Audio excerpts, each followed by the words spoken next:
کتنی عمر گزر گئی ہے، لوگ یہی کہتے ہیں یہ نہیں بتایا وہ نہیں بتایا، اور میں بتا بتا تھک گئی ہوں، مجھے کچھ نہیں معلوم۔ پھر یہ سوال کہ اگر نہیں معلوم تو یہ کیسے بولا، وہ کیسے بولا، یہ کیسے جواب دیا، وہ کیسے سوال نہیں بنا، مجھے کچھ بھی نہیں معلوم۔ مجھے تو یہ بھی نہیں معلوم کہ لوگ بات کیا کر رہے ہیں۔ کیا سفر، کون سا سفر، کس کا سفر، سفر کب شروع ہوا، میں کہاں رکی، کیوں رکی، چلی تو کیوں چلی، کہاں تک گئی، کون تھا، کیا ساتھ تھا، مجھے معلوم نہ ہی تھا نہ ہے۔ ٹھہراؤ یا سفر، کس شے کس بات کا نام ہے؟ سوالوں کی بوچھاڑ ہے تب سے، جب میں 12 کی تھی یا ایک آگے پیچھے سال کی۔ آتے سال سانس اور میں ساتھ ساتھ رہے تو 61 کی ہو جاؤں گی، یعنی کوئی 11 ماہ بعد۔ کیا مزے کی بات ہے، میں انہی سوالات کی بوچھاڑ میں آج بھی ایک باریک چھاتا لیے خود کو اس مسلح دھار سے بچا رہی ہوں۔ مجھے تو یہ بات، یہ سوچ تھکا رہی ہے کہ انسان کی انسانیت وہ کیا ہو گیا ہے، خود سے کتنی مانوس ہے، کچھ کرنا نہیں چاہتی، ہاتھ پاؤں ہلانا نہیں چاہتی، کچھ سوچنا بھی نہیں چاہتی مگر پانا چاہتی ہے۔ خود کا حصہ، اوروں کا حصہ، کچھ پسند آ جائے تو دل چاہتا ہے کوئی تو گھول کے پلا دے، پلائے بھی گھر آ کے، ہضم بھی کرا کے جائے، اور ایک قدم بھی چلنا نہ پڑے، ایک قلم بھی نہ رگڑے، کسی کو ملنا ملانا نہیں، کچھ پڑھنا پڑھانا نہیں، سوچنا تو ہے ہی نہیں، اور فسانہ مکمل ہو جائے۔ ایسے کیسے بھائی، ایسا تھوڑا ہی نہ ہوتا ہے۔ مسافر کو ہر قدم خود ہی اٹھانا پڑتا ہے منزل پر پہنچنے کے لیے، خود کا قلم خود ہی چلانا پڑتا ہے، بنانا، گھڑنا، مٹانا پڑتا ہے، قصہ تب مکمل ہوتا ہے۔ میری بات مجھے ہی کرنی ہے، جیسے میری بھوک میرے پیٹ میں لگتی ہے تو کھانا میں ہی کھاؤں گی۔ آنکھوں میں نیند بھری ہو، تھکن ہو تو سوئے گا کون؟ میں۔ اور میرے طریقے کی بات میرے ذہن میں ہی آئے گی، ہاں کہ نہیں؟ ہاں۔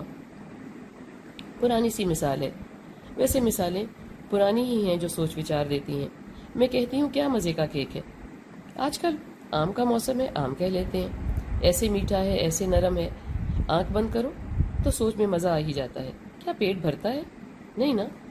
ایسے ہی ہر بات کا مزہ ہے، مزاج الگ ہے، اور تو اور خوراک بھی الگ ہے۔ بات کی خوراک الگ مقدار سے پیٹ بھرتا ہے، تسلی ہوتی ہے۔ سوچیں تو، جب سکون کی بات ہوتی ہے، دین کی بات ہوتی ہے، کچھ سمجھنے کی بات ہوتی ہے تو ہم لوگ کے تجربات پوچھنے لگ جاتے ہیں، یہ کیا بات ہوئی؟ آم ہو یا کیک، اس کے مزے تو زبان سے لینا چاہتے ہیں، یقین کے مزے اوروں سے، واہ بندیا۔ ہم آم کے لالچی ہیں، معلوم ہے کھائیں گے تو پیٹ بھرے گا، زبان کا چسکا بھی پورا ہوگا، مگر معرفت دین کا کیا بھروسہ، اپنائے تو کہاں لے جائے، استغفر اللہ۔ اللہ کی راہ میں زیادہ وقت دیا تو دنیا کا وقت کم نہ ہو جائے، اور اللہ تو اپنا خود کا ہے نا، بھاگا تھوڑا ہی نہ جا رہا ہے، ابھی سے اس کو وقت دیں، وقت بہت ہے، فکر کیا ہے؟ تھے شہزادے، وقت ہی تو نہیں ہے، اللہ کی طرف زیادہ رخ کیا تو اللہ کا رنگ ہی نہ چڑھ جائے، ہے نا؟ کیا یہی خدشات ہیں جو مجھے راستہ خود طے نہیں کرنے دیتے؟ بول بے لیا، رب کی راہ میں گزارا ہر لمحہ عزیز ہے، بھلے وہ دل کا ہو، دماغ کا، ہاتھ کا، یا میرے اقدام کا۔ اس راہ میں بیٹھنے کا بھی ثواب ہے، چلنے کا بھی، سوچنے کا بھی، سوچنے کے سوچنے کا بھی، اور خود کے ساتھ بیٹھنا، اس کا تو سب سے زیادہ اجر ہے۔ حساب جو سب سے پہلے اس بات کا ہی ہوگا کہ خود کو کیا دیا، خود سے کیا لیا، یعنی خود کا کیا کیا، اس لیے کہ میں ہی تو مجھ کو ملا تھا سب سے پہلے، میرے باپ سے بھی، میری ماں سے بھی پہلے۔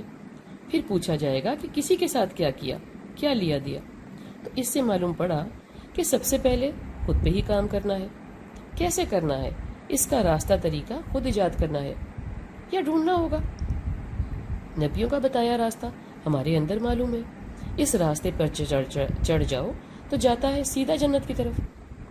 اب کیا کیا اہتمام کرنے ہیں شریعت کے علاوہ، خود کو کہاں کہاں روکنا ہے، ٹھہرانا ہے، سب خود کے کرنے کا کام ہے۔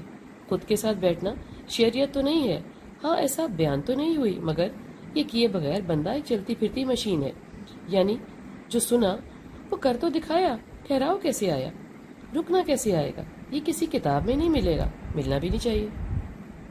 القرآن کو تو ہر کوئی خود کے طریقے سے ہی سمجھتا ہے نا، مگر زبان اللہ کی ہے، اللہ کا کلام ایسا ہی رہے گا تا قیامت۔ بندے کا لمحہ الگ ہے، اللہ کا الگ، ہر کا خود کے ساتھ بیٹھنا الگ ہے، خود کا بیٹھنا خود کے ساتھ خود کے سیکھنے کا ہی کام ہے۔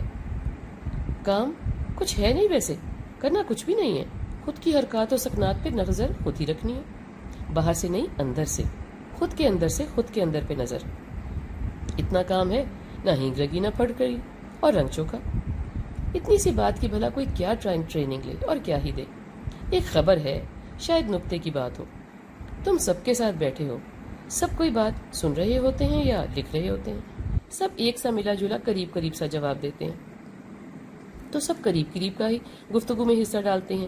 ایک میرا الگ سا جواب مجھے سب سے الگ کرتا ہے۔ جب وہ جواب مجھ میں آیا، میں نے جب بیان کیا، میں نے نہیں کیا، اس وقت میں خود کے ساتھ تھا۔ خود کے ساتھ بیٹھنے والے کے پاس ایک الگ سا اعتماد ہوتا ہے، الگ سی بات ہوتی ہے، الگ سا جواب ہوتا ہے، اس لیے کہ وہ سوال کو الگ طریقے سے سنتا ہے، اپنے اندر جذب کرتا ہے۔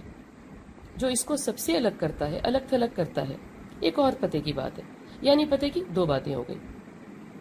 جو خود کے ساتھ جڑا انسان ایک مقناطیس کی مانند ہوتا ہے، اس کا حسن، اس کی پرسراریت، اس کی چمک، وہ خود ہے، کوئی گدڑ سنگی نہیں ہے۔ جس میری مجھ کو سکھلائی کا کسی اور کو فائدہ ہی نہیں، اس پہ اترانا کیا؟ جو میں کسی کو منتقل نہیں کر سکتی، اس کا تکبر کیا؟ آج میرے پاس ہی نہ رہے، زبان گنگ ہو جائے، اشارہ بھی، تو کیا ہو؟ جو خود کے ساتھ جڑا ہے وہ خود کے لیے ہی راستہ ہموار کرتا ہے۔ اس کی خاموشی اس کو جڑا رکھنے میں مددگار ثابت ہوتی ہے۔ یہ خاموشی نہ ہی کھوج ہے، نہ ہی کوئی راز، نہ ہی سکھائی جا سکتی ہے، نہ ہی چرائی جا سکتی ہے۔ ایک لفظ ہے، ایک فکرہ ہے، خود کے ساتھ بیٹھو، خود کو جانو، خود کو پہچانو۔ یہ جاننا پہچاننا دین تو نہیں ہے، دین سے باہر کی بات بھی نہیں ہے۔ اگر اندر کی نہیں ہے تو دین کیا ہے؟ دین ہے اللہ سے جڑنا۔ یہ کیسے ہوگا؟ یہ جو خود سے نہ جڑا ہوگا وہ رب العالمین سے کیسے جڑے گا؟ سوال تو بناؤ نا۔